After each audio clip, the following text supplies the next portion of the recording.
সেদিন দুজনে মিলে বেরিয়ে গেছিলাম একটু ঘোরার উদ্দেশ্যে। রুম থেকে বেরিয়ে ভিডিওটি স্টার্ট করেছিলাম। আসলে কি হয়েছে, রুমের ভিতরে এত কাজ ছিল যে ভিডিও স্টার্ট করতেই ভুলে গেছিলাম। তাই রুমের বাইরে বেরিয়ে ভিডিওটি স্টার্ট করলাম। বেরিয়ে পড়েছি রুম থেকে, এখন রাস্তায় দুটো ব্যাগ, একটা দাও আমাকে, দেবে? খুব দেখতে দেখতে আমরা স্টেশনের কাছে প্রায় পৌঁছে গেলাম। আর আমার রুম থেকে স্টেশন একদম কাছে। আমার ঘরের ব্যালকনি থেকে স্টেশনটা পুরো দেখা যায়। ওই যে দেখা যাচ্ছে, ওটাই আমাদের স্টেশন। ওখান থেকে আমাদের ট্রেন ছাড়বে।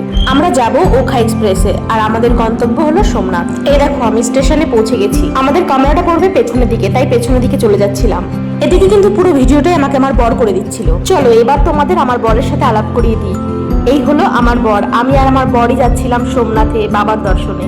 কথা বলতে বলতেই আমাদের ট্রেনও ঢুকছিল আমাদের স্টেশনে, আর আমরা ছিলাম প্ল্যাটফর্মে দাঁড়িয়ে।